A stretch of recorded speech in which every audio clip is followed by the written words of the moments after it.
আমাদের সঙ্গে আজকে আছেন মিসেস শাবানা রহমান। উনি বহরমপুর নিবাসী। উনার এজ 41 ইয়ার্স। তো উনি সুদীর্ঘ 3 বছর ধরে হুম। পায়ের সমস্যায় ভুগছিলেন, মানে হাঁটুর সমস্যায়। তো আমরা ওনার কাছ থেকে আজকে জেনে নেব ওনার কি কি সমস্যা হচ্ছিল। হুম। আমার প্রথমে 3 বছর আগে হাঁটুতে খুব মানে যন্ত্রণা বলতে আমি দুপা ফেললে তিনবারের বেলায় কিংবা 4বারের বেলায় একটা খুচ করে এমন লাগতো যে আমি বলতে বাধ্য হতাম, কুঁচকে যেতাম।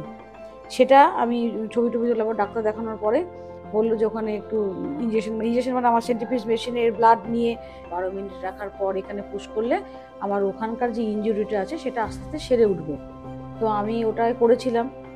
3-4টে সিটিং নেওয়ার পর আমার পায়ে অসহ্য যন্ত্রণা হলো, পা ফুলে গেল, তারপরে পেশিগুলো একদম স্টিফ হয়ে গেছিলো।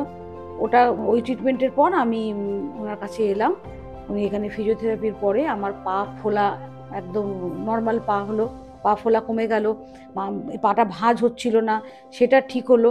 এগুলো হওয়ার পর আমি দেখলাম যে পাটা আমার আস্তে আস্তে ধনুকের মতন বেঁকে গেছে। প্রথম ফোলা ছিল বলে প্রথম বুঝতে পারিনি, সেটা সেরে গেল যখন। পাটা মনে হয় পাটা সোজাও হচ্ছিল না, না না, পা সোজা হচ্ছিল না, পা মাটিতে বসলে 5 ইঞ্চি মতন হাঁটুর জায়গাটা উঠে থাকতো।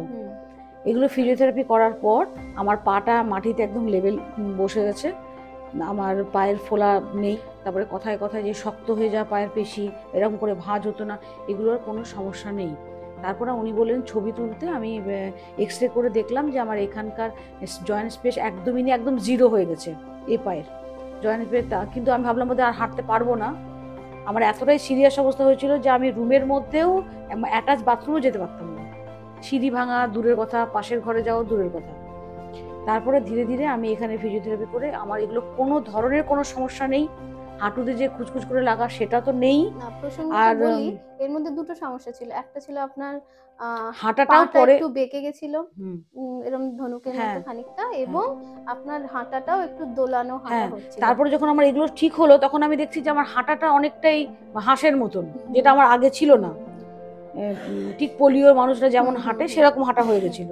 সেটাও আমি আস্তে আস্তে এখানে এসে সেটা আমার হাঁটা একদম নর্মাল। কোনো পায়ের, আমাকে বললো পায়ে আমার কাছে আপনি আসুন, দেখবেন পায়ের হাঁটুতে কোনো যন্ত্রণা থাকবে না। আমি ভাবতেই পারিনি যে পাটা একদম যন্ত্রণামুক্ত হতে পারে।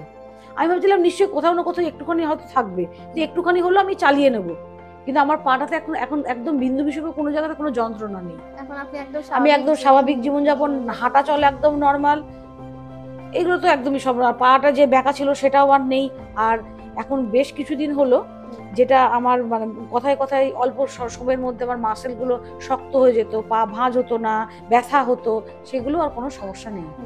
উইক লাগতো, দুর্বল, হাঁটতে গেলে পা দুটো ভীষণ, মাংসপেশিগুলো ভীষণ দুর্বল লাগতো। একটা জায়গা থেকে বুঝতে পারি যে জয়েন্ট স্পেস একদম রিডিউস হয়ে গেলেও যে আমাদের ফিজিওথেরাপির মাধ্যমে প্রপারলি অ্যাসেসমেন্ট করে মাসল ব্যালেন্স মেনটেন করে মানুষকে স্বাভাবিক জীবনযাপনে ফিরিয়ে আনা যায়। এর জন্য আমি ওর কাছে মানে আমার আশীর্বাদই থাকলো, যেহেতু আমার সম্পর্কে ছোট। আমার খুব খুব উপকার হয়েছে।